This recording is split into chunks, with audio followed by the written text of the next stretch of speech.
The Ascent of Life. Aurobindo's Life Divine, Volume 1, Chapter 21, The Ascent of Life.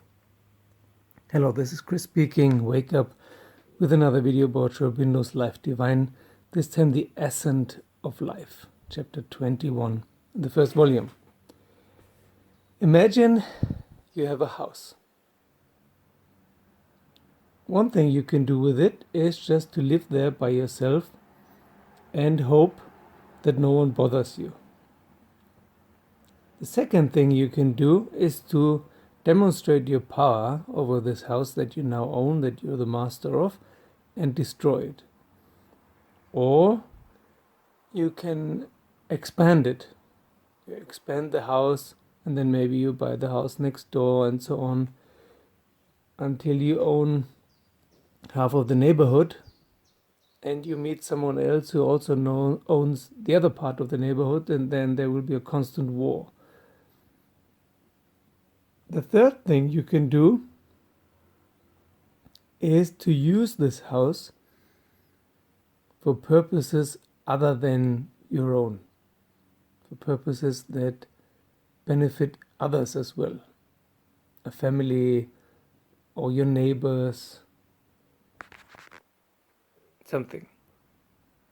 Something that brings harmony and freedom and consciousness into the whole neighborhood or into the whole world.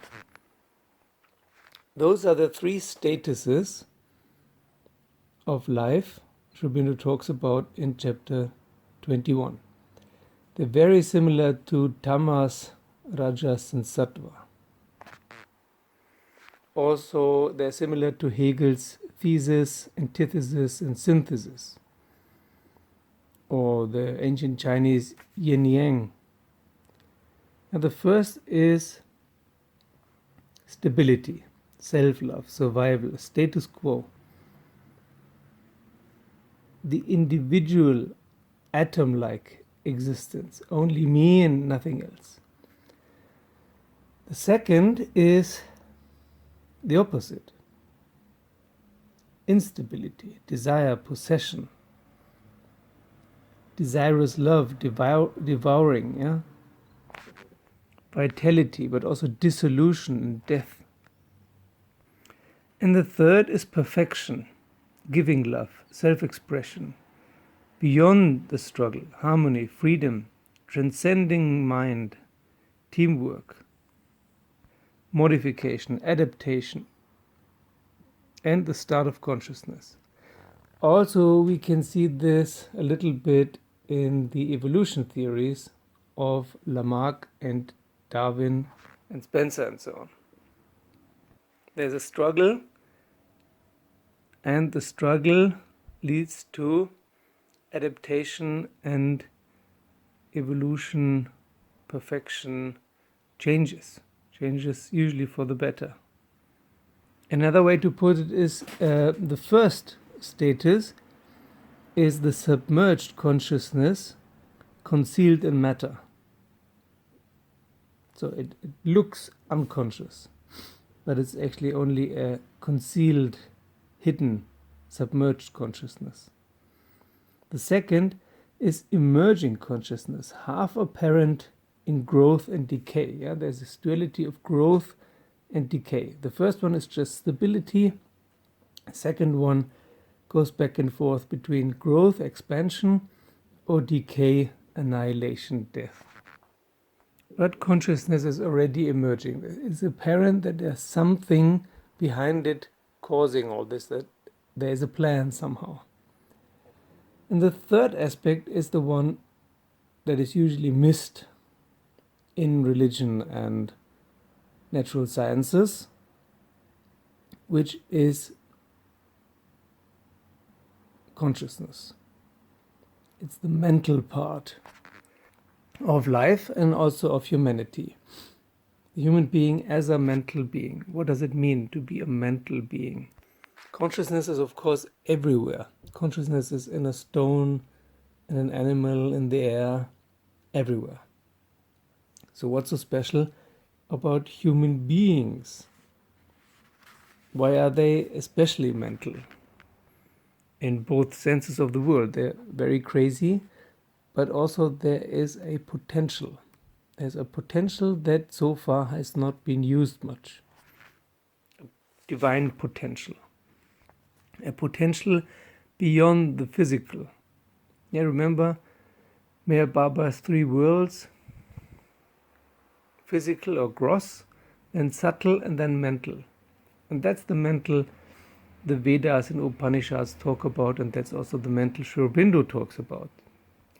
It has nothing to do with the mind that we use from day to day, our thinking apparatus. That's not mental. That's only mental in the sense of the word crazy. Mental basically means divine in this context. So I wish he would have used another word for it, but he didn't. It means consciousness. Consciousness as in Satchit Ananda. Consciousness, existence, force, bliss, and so on. It means the possibility of being completely illumined by the divine light. The potential, the disposition that we have to find. The whole truth of existence can become apparent to us. He writes, the potentiality thus contained in our human existence is Satchit Ananda, realizing itself in a certain harmony and unification of the individual life and the universal, so that mankind shall express in common consciousness, common movement of power, common delight, the transcending something which has cast itself into this form of things. So we always come back to this fact that consciousness has thrown itself into the darkness of ignorance, and the purpose of evolution is to find its way out again. And that's our job, or partly our job. He further writes, the whole crux and difficulty of human life lies here. Man is this mental being, this mental consciousness, working as a mental force, aware in a way of the universal force and life of which he is part of. But because he has not knowledge of its universality, or even of the totality of his own being, unable to deal either with life in general or with his own life in a really effective and victorious movement of mastery. So there are these 3 stages: material, vital, and mental. I explained already that mental means the possibility of knowing truth. The first 2 principles are concerned with reality, with matter, but not with truth. The last principle is concerned with truth, universal force, universal consciousness. And theoretically, human beings are able to grasp this, to connect to it, but not with their thinking mind, but with direct connection to the divine, which has lost itself in matter on purpose and seeks to find itself again. And this is the movement of mastery. Mastery is not like we see nowadays the demonstration of power of destruction. Yeah, of course, if you're master of something or someone, you can destroy it or him or her.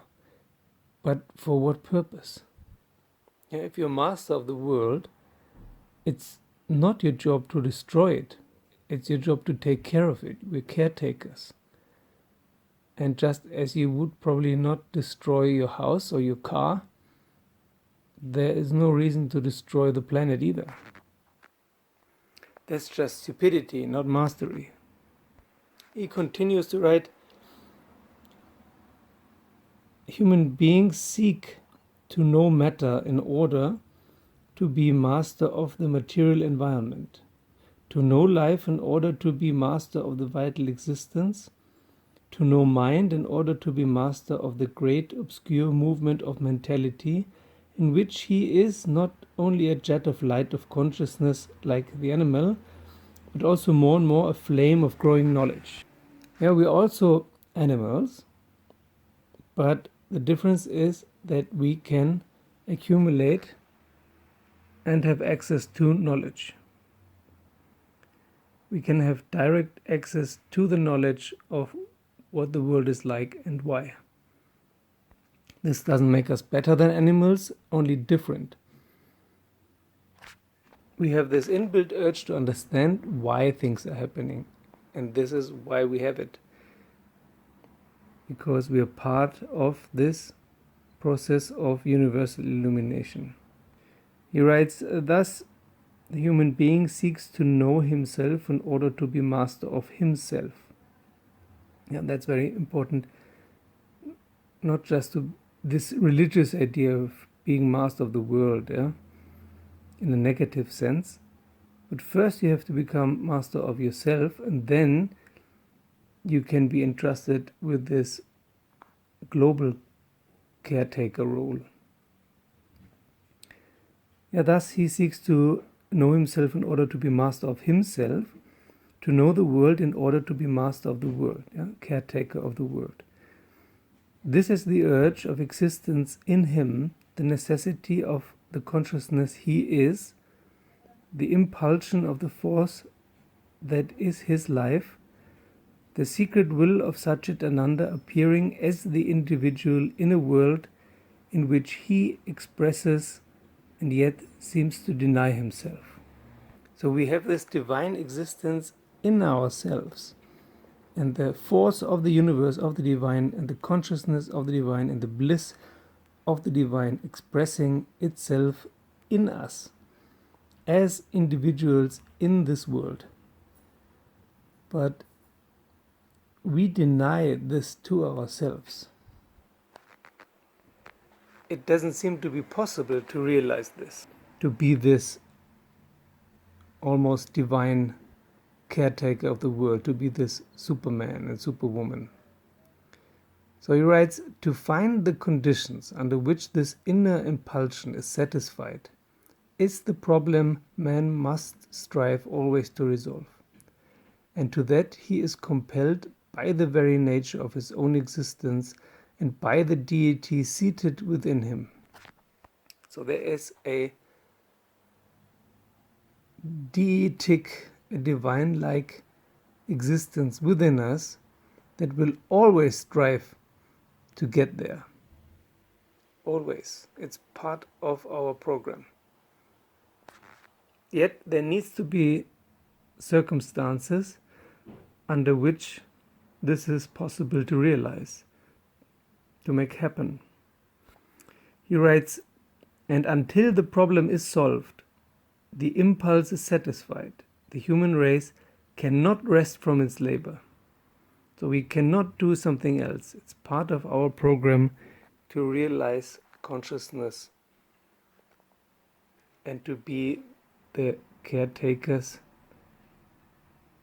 conscious caretakers of this world we have been given to live in. But not as dark masters, not as destroyers, but as creators of harmony and freedom and teamwork. And then he writes, either man must fulfill himself by satisfying the divine within him, or he must produce out of himself a new and greater being who will be more capable of satisfying it. Mankind must either itself become a divine humanity or give place to Superman. This you can read in chapter 22, about which I've already made a video, the problem of life. So there is this impulse that goes beyond survival and beyond the desire to control and destroy everything, or to expand like a cancer and grow and grow and grow like our economy right now. There is this potential and necessity to reach a third state that is a harmony. a conscious knowing harmony, a direct connection to mental, intuitive knowledge, consciousness, existence, bliss, force. So humanity, actually, from the viewpoint of Aurobindo, is like a caterpillar. And we're not even in the chrysalis phase, we're still in the caterpillar phase. Most people don't even know they're butterflies. But that's the aim. The aim of evolution is that we will become what the butterfly is to the caterpillar. And we have to do it. There's no other choice. Either we will find our way to the to the butterfly version of humanity, which Aurobindo calls superhuman, or we will be replaced. We will find a replacement ourselves, or we will be replaced by nature. There needs to be this ascent of life. That is the goal. The goal of nature. The goal of reality. The goal of matter. The goal of the divine cloaked in matter and ignorance and unconsciousness. This is a transcendence, a transformation. Either we will find this way to our transformation into a positive type of human being, not this kind of destructive, selfish human being we are now, or we will be replaced by life because we have not succeeded in reaching our potential and thus rising up from this pool of ignorance in the depths upwards towards the lighter regions of freedom and harmony, consciousness and intuitive knowledge, this mental life. Yeah? In the mental sphere.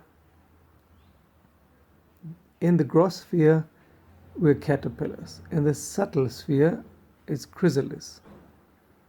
And in the mental sphere, we're butterflies. Thank you for watching. Thank you for all my Patreons. Thank you for joining me on Patreon, subscribing, hitting the bell button, sharing the videos with your friends, and see you soon.